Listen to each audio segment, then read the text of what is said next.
cycle is under Kritika Nakshatra. And the easiest way to describe Kritika is like this. Think of a butcher knife cutting away everything until there's only the bone, like cut to the bone. So there's nothing left except the bone. So it's about cutting away. It's also about our attachment to the divine. So think of a cord, right? An umbilical cord, like us to the divine. And so what Kritika is about, and what this next 2 weeks is about, is our connection and cutting away all of that which impedes our connection. Kritika Nakshatra is called the catalytic activator. You can think of it in two symbols. The first is a sharp object, so a knife, a razor, but something that cuts through, cuts to the bone. The other symbol is fire, something that can nourish or something that can burn, destroy, purify. So Kritika is about cutting away the superfluous, cutting away the impurities. And then the fire, the same thing. You're burning away the impurities. And the point is to get to a state where you are aligned with your divine purpose. And what makes us not aligned with our divine purpose? First of all, think about when you are in alignment with your divine purpose, when your life does feel right. How do you feel? You feel light, you feel easy, you feel in your flow. And when does it stop feeling like that? When you're overrun by your thoughts, when you're overrun by your emotions. And so Kritika is about cutting those items away and looking at them for real, not in a way that humors you, not in a way that makes you feel nice about it, but looking at things for the critical, harsh reality that they are, and cutting away the impurities so that you can return to the state of your divine nature.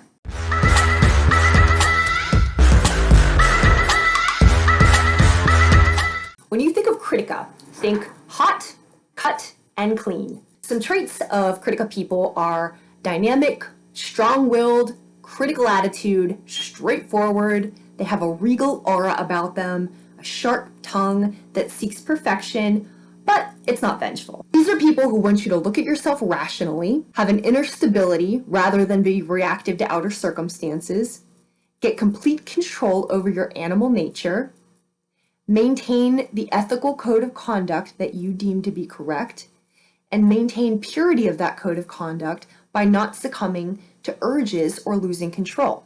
And so here are some ways that it expresses. First is through the body. Again, think hot, cut.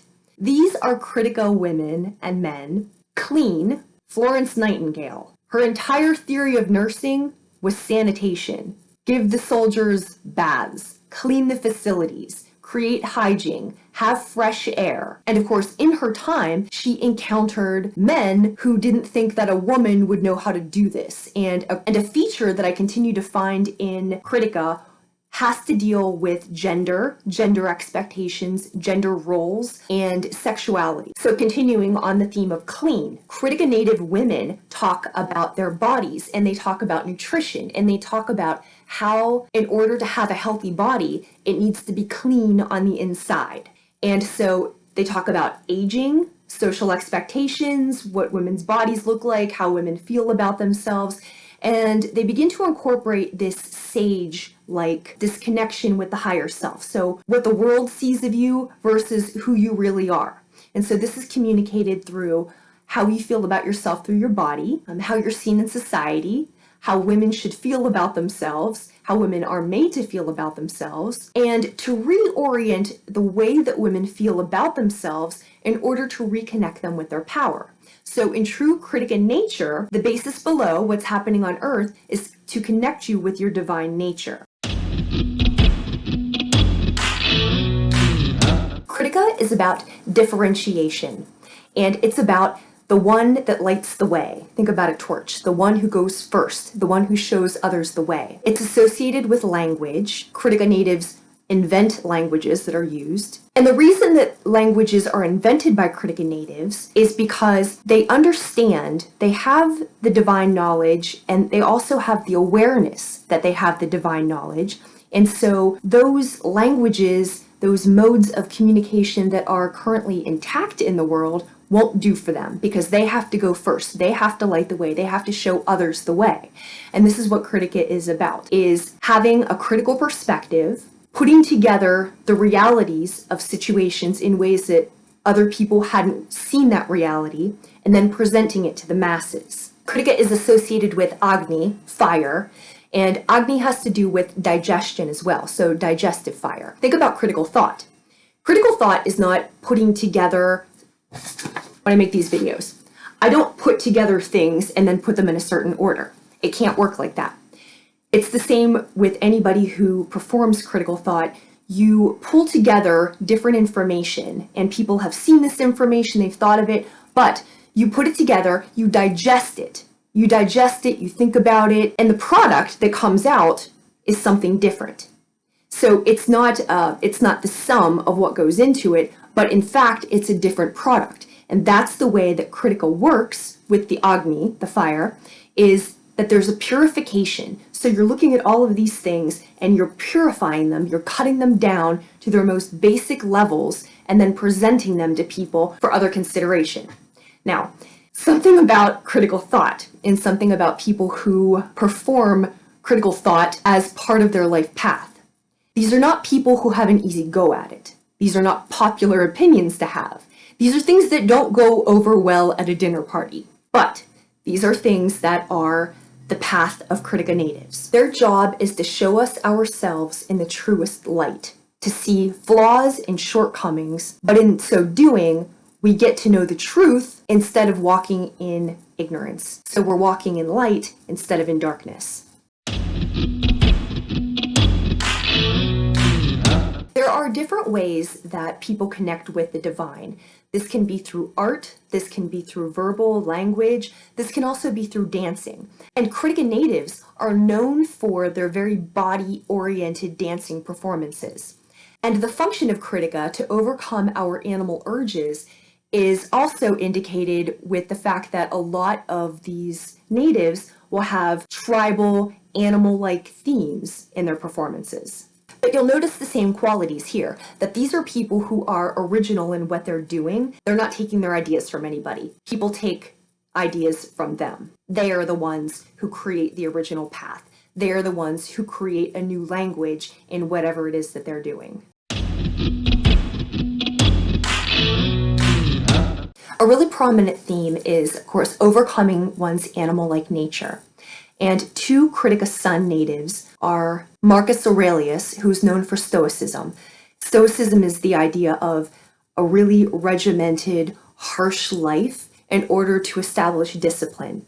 And it's about cutting away the superfluous so that you only focus on what it is that you're doing. Che Guevara talked about when he and others were surviving in the wilderness, when they're cut off from society, and how difficult it was without any of modern comforts, how they began to feel like animals. And it was only through the strictest dedication to what their work was and that mental adherence, that stoicism, that they could retain the elements that made them feel human. So Kritika is about being virtuous in whatever code of conduct you have adopted. And it's about being about your work, focusing on your work, and it's looking at what is in the way of you operating in your divinity. Kritika is associated with the deity Shiva, which gets to the truth by cutting away what is not true. More specifically, the function of this deity is to cut away at the ego, to cut away and always dissolve the ego. Because what is it that's stopping us from understanding what is true and what isn't true? Usually it's our emotional attachment to something. It's our attachment to what we think a family should be. It's our attachment to what we think a work company owes us. It's our attachment to what we think a government should do for us. It's not actually what happens, it's our mental and emotional attachment to what we think should be.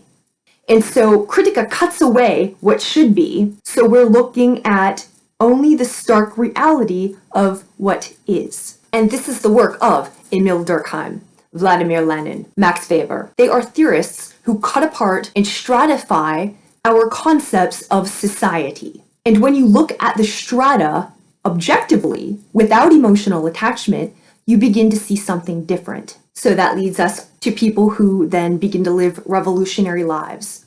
And what are considered revolutionary lives are the people who have looked at societies critically, and so Kritika becomes associated with this critical thought and also with this revolutionary thought. So the point of Kritika is to be about our work, to have our connection with the divine, to operate in our divine presence, and to cut away that which interferes with our divine work. And once again, this is not always a fun time. This is not always a fun life that you live if you choose this kind of work. So to illustrate this point, we're going to talk about Rosa Parks. We see nice pictures of Rosa Parks, and she looks like a nice lady who decided to sit on the bus because she was tired after work. That's what the public was sold. However, that's not the reality of what this story is. The reality of this story is that she was a civil rights activist who went through years of nonviolent training because this is what the society looked like. This is what was awaiting her on the streets. And yet she persevered through that. She was not the first person who was selected. There are stories about this. The other Rosa Parks had a child but didn't have a husband, and at the time that was considered something that would have taken the media off track. So that couldn't have been the right person because they need somebody who was essentially flawless in their life, and Rosa Parks better fit the bill. But when she sat down on the bus, that was planned, that had been planned. The attorney who would take it over had planned it. The boycott was already, like all of that infrastructure was already set up, very, very Kritika. Who was in place? All of the structures in place, why each person was in the position that they were, because they could contribute to that work in the best way possible. So everything was very, very carefully done, very carefully orchestrated, first thing. So it wasn't an accident when she sat down. The second thing is, she didn't know if anything was even going to come of that. What she did know is that there were going to be personal consequences, because there are always personal consequences to this kind of work. When you're doing something important in the world, she could have been somebody who was put in jail and just lost her job, and that would have been the end of it. What's not known about Rosa Parks is that after she didn't give up her seat, is that she lost her job. Her husband lost his job, cut off. They had to leave Montgomery, they went to Detroit, and for the next 30 years until they died, neither one of them ever had steady employment again. So we know her now for what her work was, but her life wasn't easy. Nobody rewarded her for doing what she did. So if you are about this work, be about this work and don't look for your rewards. Be like the sun person, be like the Kritika. That's the message. Don't look for your rewards. They're not coming on this earth. If you're doing important spiritual work, that's not necessarily socially valued work. That's not something that people are going to like, that's necessarily comfortable for them to hear. The issues that she was fighting for in the 60s are still very prevalent today. And even watching this video, I'm curious how many people are having reactions just to hearing me say this. But these attitudes are still alive and well. So my point, she didn't know if she was just going to be one more woman who got arrested and then for the rest of her life suffer consequences for having stood up and for having taken the action that she did. She had no idea what was going to happen, just like you have no idea what's going to happen. So are you about your work or are you not about your work? That's what this energy needs you to look at. What is going on? What are the mental and emotional blocks that are interfering with your divine connection, that are interfering with your ability to do your divine work? That's what this energy is asking you to look at. And whatever shouldn't be there any longer, it's asking you to look very closely at that and burn away or cut off what no longer belongs there. Aquarius, Sun, Moon, and Rising. This new moon Kritika energy is happening in your third house. Third house has to do with the way that you think, the way that you communicate, the way that you take in information. It has also to do with commerce, your communication that you do on a daily basis. It has to do with things close to you and close proximity to you. It has to do with your siblings, right?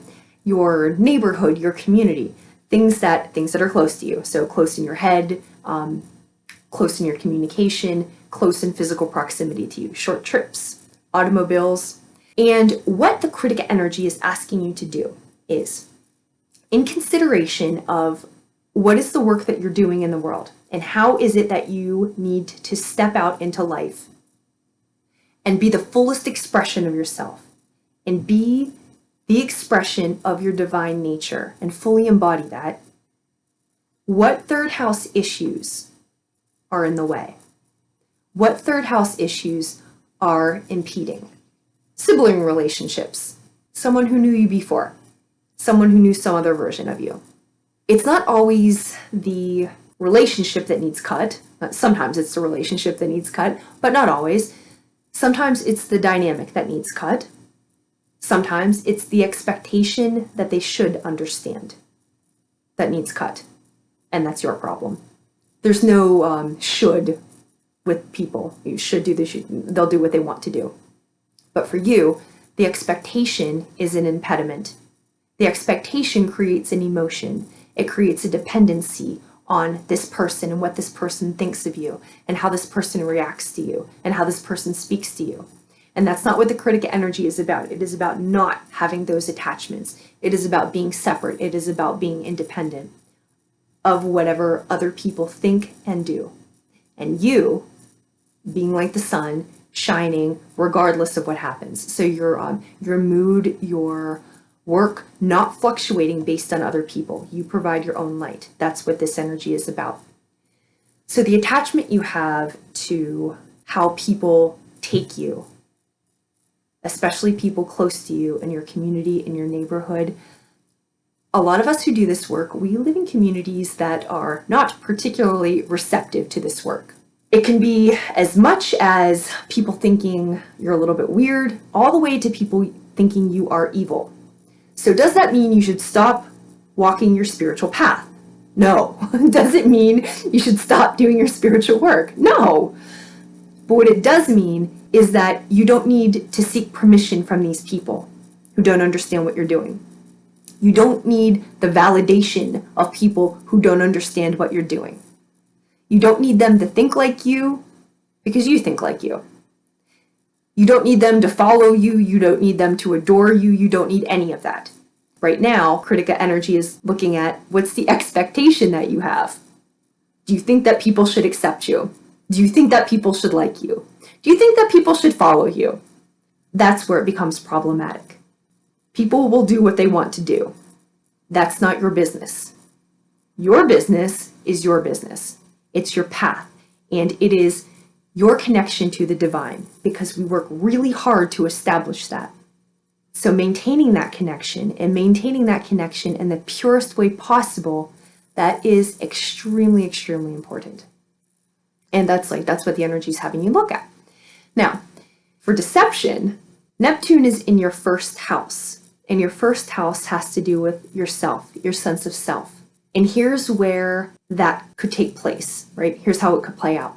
The idea of us, like we as humans being social creatures, seems to interact with the idea that we need the approval of other people in order to be accepted into the group. That too, if you're on a spiritual path, that is also an emotional connection that you'll need to sever. Because all that is an expectation. And an expectation is an emotional attachment to an idea. And that's all it is. It won't yield you anything. All it will do is hold you up. Your attention will be dragged in this area, always looking what they say, always looking what they, or like not always, but even if it's like 5%, that's still 5% away from your work. You just kind of glance over, see what they're thinking, when in fact, it's you who takes on these sun-like qualities. You do your own work. You let them look at you, but you don't need to look at them. So that's what this Kritika energy is having you do, is look at what is in close proximity to you, including your own thoughts and expectations, which are impeding your connection with the divine. What elements, what expectations, what emotions, what thoughts, what attachments need severed, burned, and purified so that you can be about your work in the most direct and pure way. New moon ritual, this is a great one to do because this is the Aries new moon. So this would be the first new moon in the Vedic cycle. Agni, the fire component, absolutely use fire. And this would be a beautiful one to write down your attachments, Write down, and it doesn't have to be a list. It can be squares, it can be small scraps of paper, however you want to do it, however creative you want to get. But where you realize that your thinking was flawed, your instruction was somebody else's idea of how to do it. Any place you understand that you've changed how you're doing things. Because in this chart, your Uranus, it's also in the 6th house, so you're doing things differently. So all of the ways that you're doing things differently, you celebrate those. All of the ways that you were taught to do things that you're not doing them anymore, can celebrate what those have done for you, but then also burn them because they don't have a place in your life anymore. And where you're headed and where your path is headed, you need to be made of different stuff than you were instructed.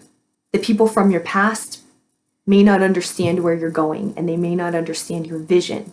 So any attachment that you have or that you've been carrying to what people should understand about you or what those relationships should look like, that's where your delusion lies in this chart.